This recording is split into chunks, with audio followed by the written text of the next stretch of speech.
Welcome to the show. I see the hot right here on Active Citizens. My name is Ifoma Oji, and joining me this afternoon is Miss Sharon Enemchuku. Good afternoon, Sharon. How are you doing this afternoon? I'm very well. Good afternoon, and you? I'm great. It's as if we're using this line too much. This you look good as always. Like we do that every single time. Since we need to break that, we'll just so change maybe it. from Switch tomorrow it up a we'll little. switch it up.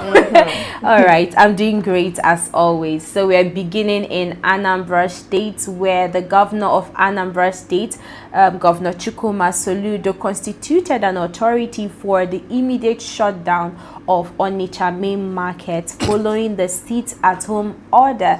And this, I believe, has garnered a lot of reactions and backlash on social media and in Onitsha.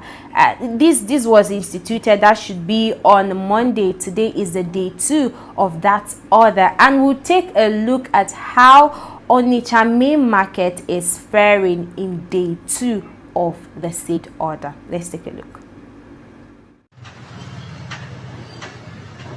Now these people are serious, so these people are serious with that talk.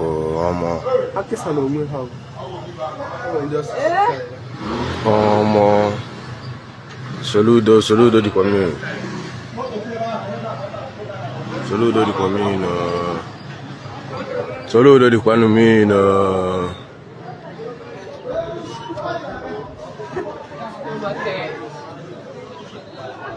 Yes, saludo.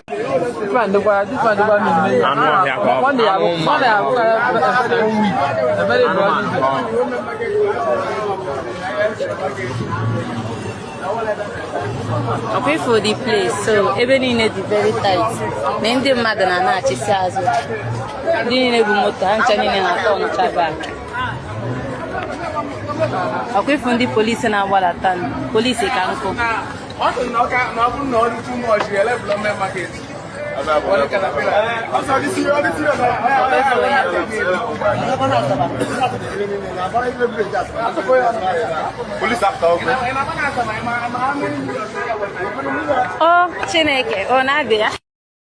Now, the governor of Anambra State warned that the closure could be extended if the traders fails to comply with the directive, adding that the security agencies have sealed the market to enforce the order.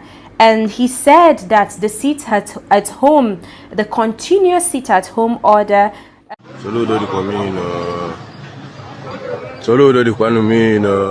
Revenues from Anambra State to be crippled. He said that the Monday sit-at-home, that the state has been losing about 8 billion naira.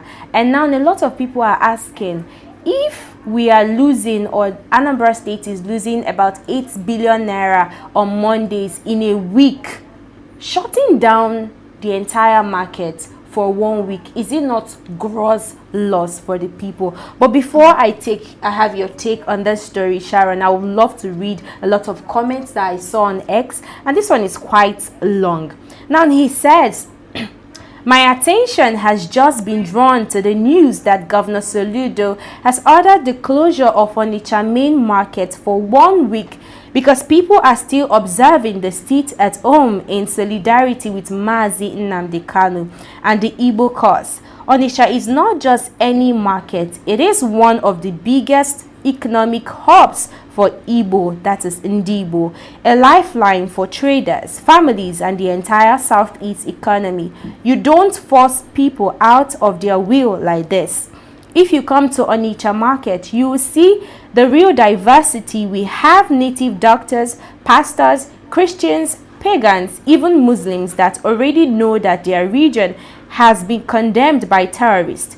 People from all walks, but as Igbo, we believe that by the sacred word, Onye Angala Waneya, let no one leave their brothers or sisters behind in interpretation. Now, that's our bond, culture, our strength.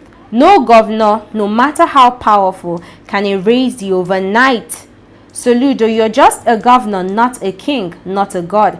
By using force and closing shops to break people's will, you're only increasing insecurity in the state when people are pushed to the wall, when livelihoods are destroyed, when anger builds from economic hardship, when insecurities rise, crimes increase, and things spiral, if any insecurity or casualties gets recorded in the coming days or weeks because of this heavy-handed approach, Soludo, you will have accounts to give. You orchestrated it by locking down people's shop and punishing them for standing in solidarity. This isn't leadership. This is provocation. Respect the people's voice and their right to choose. Now, I'll take one more tweet. The problem is not opening shop. If someone who stays, let's say Ihiala, for example, or even Olu, how do they come from house to open shop on Monday? Will you guarantee their safety from where they live to main market, to and fro? Now, there's a lot of comments, but there was something that is really striking that I would want us to start our conversation today with. A lot of people now are saying that Soludo is not in support of IPOB, and that is why he is shutting down the market for 1 week, and that is why he's not in solidarity with this sit-at-home order. Do you believe that? Do you find that true? I think first and foremost, Governor Soludo is a governor. He is not obligated to stand in solidarity with any movement or any group, except he voluntarily does that. So, I think this is something we're missing. We always put our residents last. We always put ourselves last. But we can learn from America, who is always putting Americans first, like what Donald Trump will tell you. So no, I do not think he is obligated to stand in solidarity with IPOB. I think he is obligated to think about Anambrians and their welfare, their prosperity, their growth, economically, financially, infrastructurally, development-wise. All of these things, I believe, are key areas that he should concern himself with. And like I say, my earlier stance is still where I'm standing on the fact that as governor of Anambra State, it is imperative personally for me that he makes decisions, whether they are harsh or tough, that would be for the benefit of the state. There are some things that he has done in the past that I've not agreed with him on, but you see this particular one, full on green flag on it, although I still have some cons, which is security that people keep mentioning. And when you look at some of these videos that have been trending, you would see you see security operatives, you see them active. I would want that to continue. That is all I'm asking for, that the security agencies that he has given instructions to ensure that the market is closed and shut down, I want them to continue to ensure the lives and properties of people in Onitsha Main Market are secured, not just in the main market, but in Anambra as a whole. And yes, I would say this again, IPOB sit at home started one day. It can also end one day. So that's my stance. Okay, now a lot of people are still saying that he should issue a statement that he will provide adequate security, like overhaul the entire market with security if this order should stand, and now just come out and shut down people's which is what he's already done. But yeah, what we are saying now is, do you think that he would actually tighten security in Onitsha market? That's number one. And a lot of people too are saying that if anything should happen to people that will come out on Mondays to open their shops, that will he take accountability for that? Those are the questions that people are asking. Now, so I think that there is a high probability that he would tighten security, just because now attention has been drawn to Anambra State. If he wanted to, if his political will, or if his will to do was at 60%, now it should have heightened up to about 70 to about 80%, because a lot of people are paying attention now. They want to see how he's going to handle this. They want to see how he's going to treat this particular case. So I do think that the probability that he is going to heighten security is really high now. And as to whether he's going to take accountability for the lives that are being lost, I think that is something he would have to come out and address the people of Anambra on, if that is also something he's willing to promise them, that, oh, no matter what happens, he's going to do this, which means in essence he's ensuring that there will be no lives lost, because nobody wants to take accountability for any life that is lost or losing a life. So it means that if he's ever going to come out to say that, he is prepared to ensure that people's lives are protected at all costs. Okay. Which is going to be a lot of work on his own part. Exactly. Maybe he is willing to do that, and I'm just going to support what you're saying with security is the main issue here. And I gave my earlier stance on this issue, and I said I feel like there are better ways he would have done this, because if you say you lose 8 billion naira weekly as a result of this sit at home by the IPOB, what now that you've constituted this, shut down the entire market for 1 week and promise extension if people don't return to work, haven't you lost massively? Is that not a gross loss? That's what I am saying. So I feel like he would have dialogued with the people of Onitsha. Somebody said that he would have met with the appropriate authorities, the authorities in Onitsha, have a one-on-one conversations with them and see how better he can come up with this, no sit at home on Mondays, that instead of, coming out to shut the entire market, because invariably you're telling people that paid for their shops that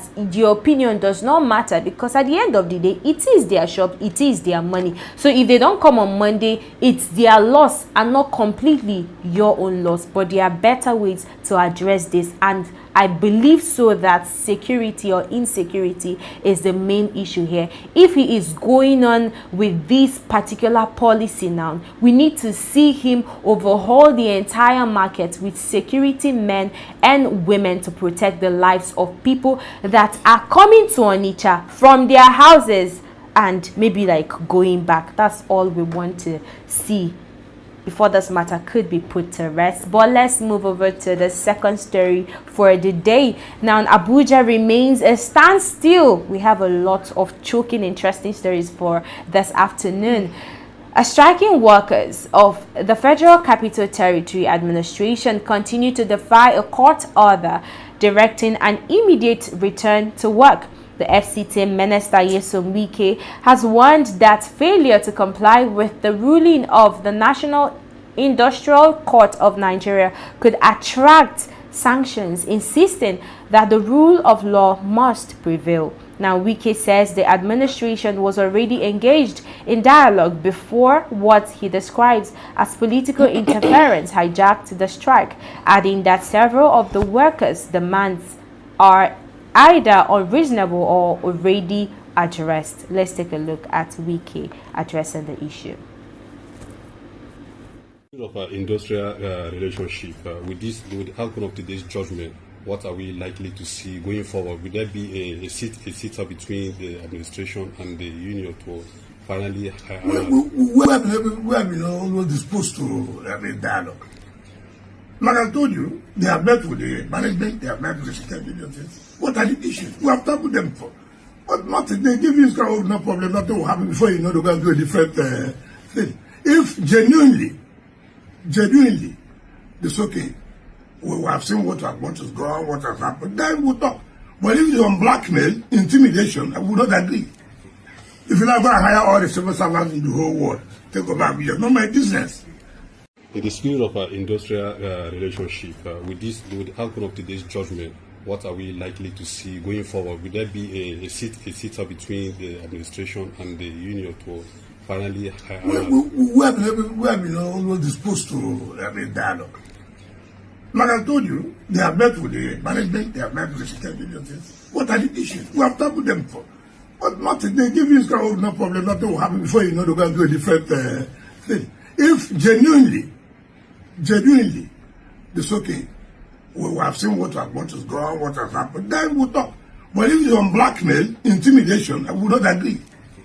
If you're not going to hire all the civil servants in the whole world, take over Abuja, not my business. It says their grievances remain unresolved, with some openly calling for the minister's removal, a move that has shifted the dispute from labor to politics. Now, as essential services remain disrupted, the question now is whether enforcement alone can end the standoff, or whether renewed dialogue is the only path to resolution. We'll take a video of the people, the workers in FCT, addressing, or rather protesting, or saying that they won't be going back to work unless the minister is removed.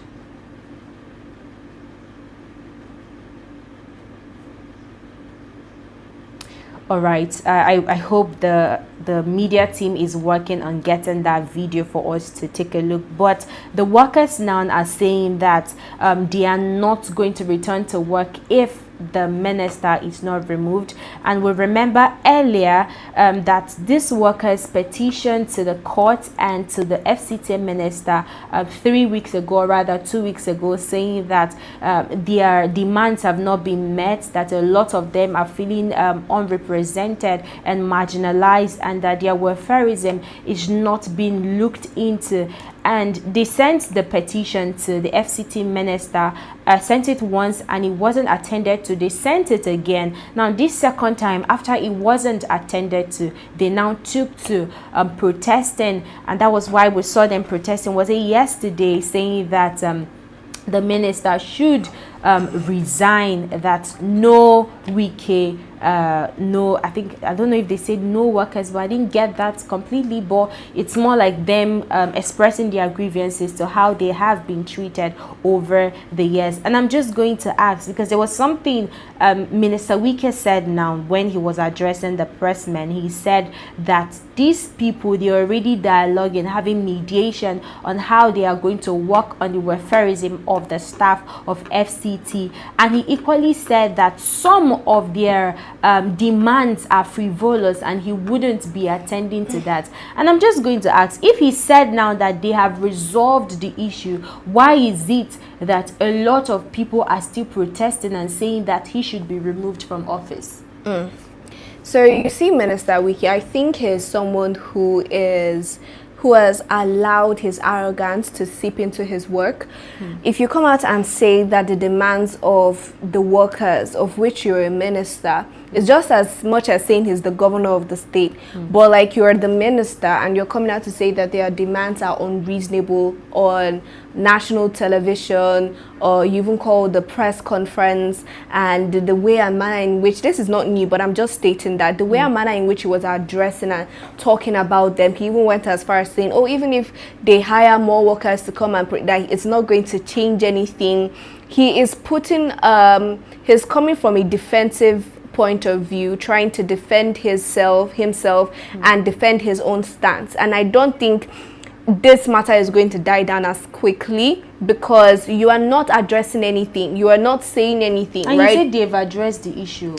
It's not going to be addressed. It's not, because if you have people on the street, I wonder what you addressed closed doors. So I think that what is going to happen here is that we're going to see more agitations, we're going to see more protests, people expressing themselves in the streets, calling for, now the fact that they're even calling for him to be sacked or for him to be removed is a new twist that I personally didn't even see coming. I thought they would come from the point of view that they want to be settled. Now it seems as though maybe closed doors, they've tried to have a one-on-one conversation and it was clashing. They were not able to get anything meaningful out of that conversation, which is why they're asking for him to be sacked. So that is another thing, right? I don't know if they really told the right line, asking that he be sacked on and all of that. So I really think that they should not get carried away and concentrate on what they're trying to achieve. What really is the goal of the protest? What do they want to achieve from the protest?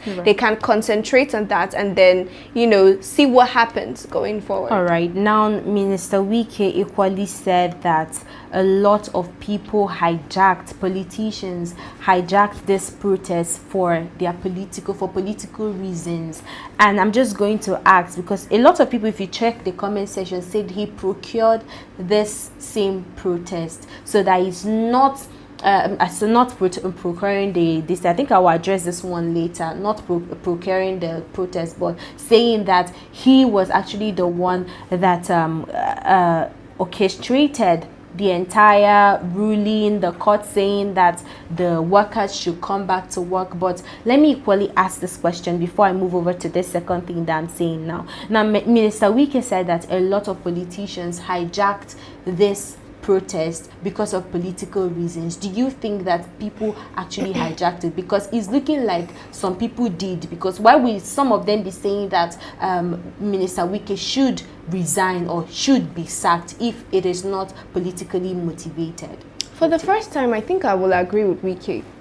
This is what I said earlier, where I don't think, like I said earlier, they are diverting from their main goal. So if he's saying that it was politically motivated, I might agree, because what they're asking for now is not for their arrears to be paid or for them to be settled. They're asking and demanding for him to be impeached from his position, which is really not going to solve anything.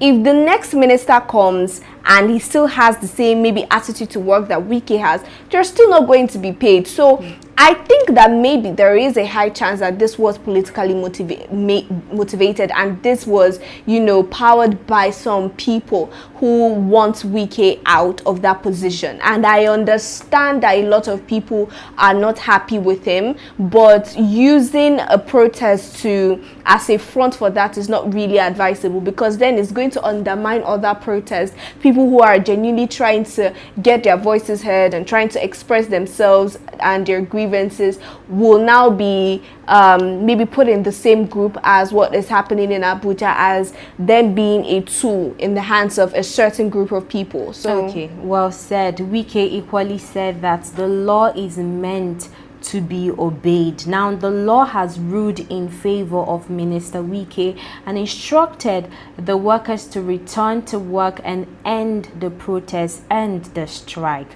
But now, we are seeing now that the workers of FCT are refusing to return to work. If we see that video, if we could pull up that video, you see one of them saying that they cannot return since Wike said they will not meet their demands, that they will just go home and wait for their demands to be met, that they are not going to protest anymore. And one man in particular was saying that the FCT minister should resign. But it's a striking statement of someone in the comment section, and I won't read it, but let me just say the way he said it. He said it was Wike that procured this entire court judgment and court ruling in his favor in the first place, and that is why he is coming out to enforce that which the law stated or the court stated. And he equally said, FCT minister, he equally said that if the workers do not return to work as they should, that there are sanctions that will follow through.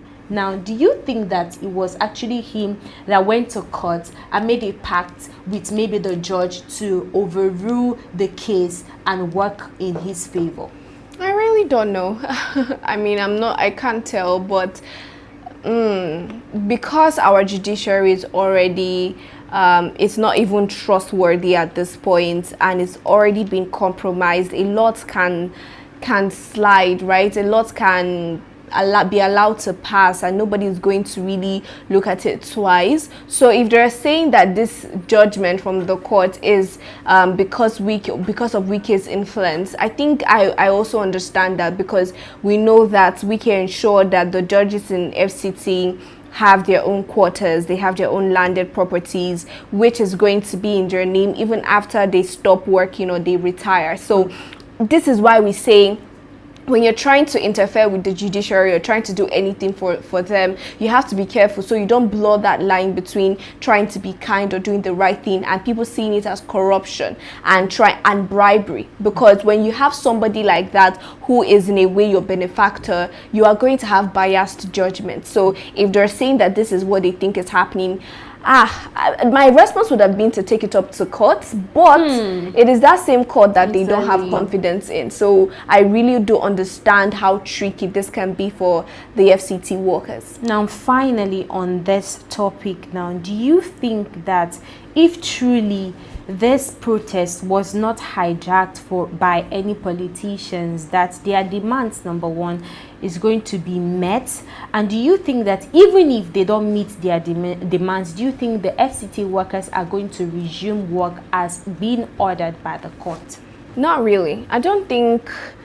It's because of Wike's response and the video I just saw now, where Wike was saying, oh, they had ridiculous expectations which he can't meet and all. So that means they already had the closed door conversation and they made their demands. It didn't sit well with him. They now went to protest. So the protest is an aftermath of the closed door negotiations that didn't go down well on both parties. So no, I don't think if they were not hijacked, because we've not substantiated that right now, we're just speculating, right, that the protest was hijacked. But whether it was hijacked or not, I think Wike already had it in his mind made up that he was not going to budge and give the people what they were asking for. So it was still going to end up how it's ending up anyways. Okay, well said. I'll just make a little comment on this.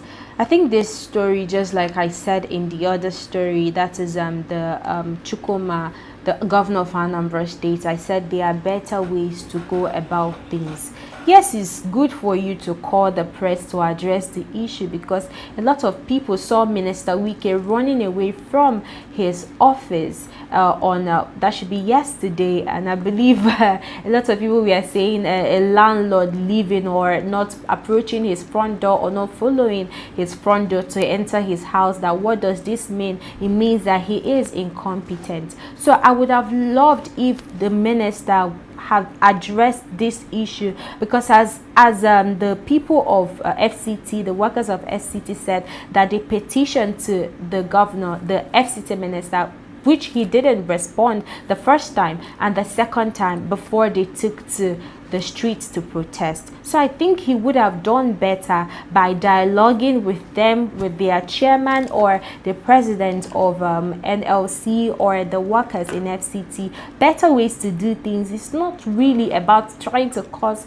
uproar or trying to give a narrative, provide a counter narrative to what their grievances are. And as regards the workers of FCT, I think I still feel their pain. It's really somehow sort of that when you go outside borders, when you're not in Nigeria, you're treated like an outsider. You're not being given the respect that you deserve as a human, and when you come down to your country that you're supposed to be given respected or given a certain pedigree, or rather given a certain respect, you're not accorded that respect. So it hurts. I can really understand that. I've been in that kind of position. So I love the fact that maybe they kind of express themselves and hoping that something good would turn out from this, but we're seeing that from the FCT minister's part, he's not ready to budge. But we'll see how that unfolds, because they've agreed now that they won't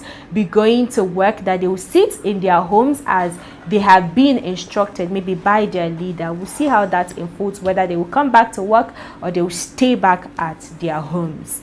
Now, in a Ebonyi State, Osborn Umahi, son of Nigeria's Minister of Works and former Governor David Umahi, has emerged as the APC chairman of Oha Ozara local government area. Following his victory, he promised not to disappoint the people, pledging what he described as big plans for the community. His emergence has reignited debate over political dynasties, with critics arguing that family influence continues to shape access to power, while supporters insist political participation is a constitutional right. The All Progressive Congress maintains that the process followed internal party rules, while the candidacy is lawful. Questions of fairness and access remain. Ultimately, attention will now shift from leadership to performance, and whether leadership delivers tangible benefits to the people. Let's take a look at his speech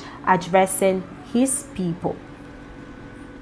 That the agricultural section of the local government is properly equipped and developed.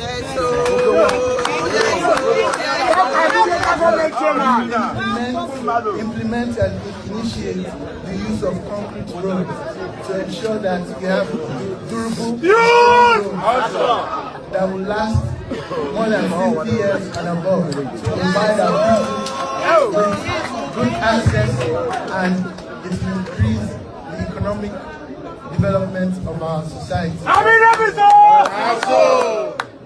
In conclusion, we work with security personnel to ensure that Ohoza is extremely safe.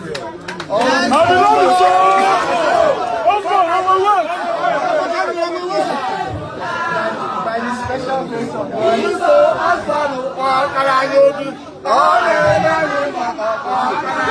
I want to assure the people of Ohoza that we have big plans and we will not disappoint this support.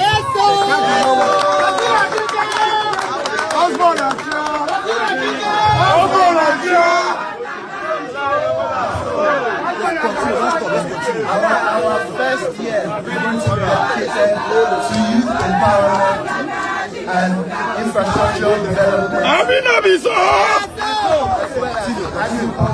Congratulations to the son of I said the son of Dave Umahi.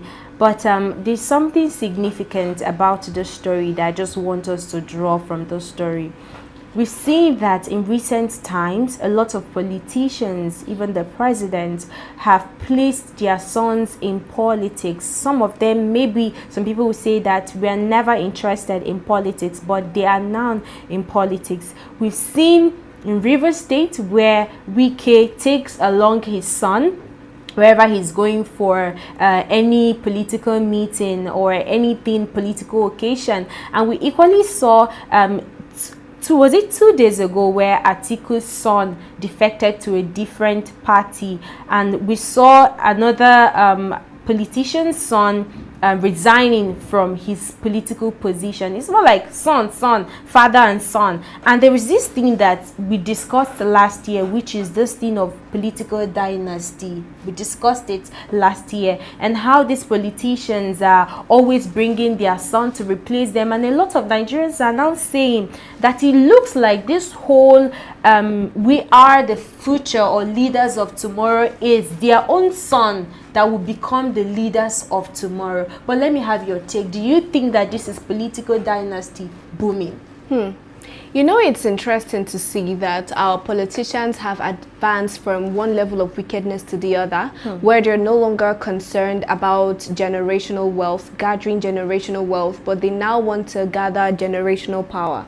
Now, they're now very interested in ensuring that their legacies continue, in the sense of, you know, having their sons, having their kids in their stead, just shadowing them. We saw Wike's son, who is now running for House of Rep member in Rivers. We're seeing Yahaya Bello's son, who is already a House of Rep member. Now Dave Umahi, I'm sure Dave Umahi thought about it and said, oh, I'm the Minister of Works, the Minister of FCT already has a son, a lot of politicians already have their kids in politics now, what's stopping me? And he went, and that guy looks like someone who just got back. He called the son home. We have work for you. It is now a family business. So let's not even talk constitutional rights. Oh yes, you have the constitutional rights. Does it mean that I also don't have the constitutional right to contest and be voted for? If you're talking constitutional rights, how is it that it only favors the children of these politicians that have ruled us for so long, and instead of retiring, now they're putting their kids in their shadows, in their stead? I think it is a different level of wickedness, and the earlier Nigerians realize what is going on, what is being cooked behind the scenes, and we start trying to speak up against it, the better for all of us. I just think it is something that would continue if we don't start trying to treat it right now. Well said. Now for me, I feel like I don't have a problem with the son emerging as the commissioner for his constituency. The problem I have is, if you put an ordinary citizen now and put the son, will there be equal representation? Will the election be free and fair? Because we have over 230 million Nigerians that are super intelligent, super smart, have the constitution at the tip of their fingers, but they cannot, you know, stand in an election or win an election because a particular politician's son is involved in the election. So what I'm really concerned about is equal representation, free and fair play, not because you're the son of a commissioner, you have automatic ticket or automatic win to any election. So let's play a fair game. The moment we start playing a fair game in Nigeria, maybe we can start moving in a positive light, and maybe Nigerians will not be thinking about political dynasties. But this is where we are going to call it a wrap on ACD Hot right here on Active Citizens. My name is Ifoma Oji, and I did this alongside Sharon and Mchuku, my co-host. Thank you for doing this with me, Sharon. And to you, our viewers watching right now, thank you for always watching. But if you're yet to like, comment and subscribe, the time is now. Until we see you in the evening for Active Citizens Parliament, do have a lovely afternoon.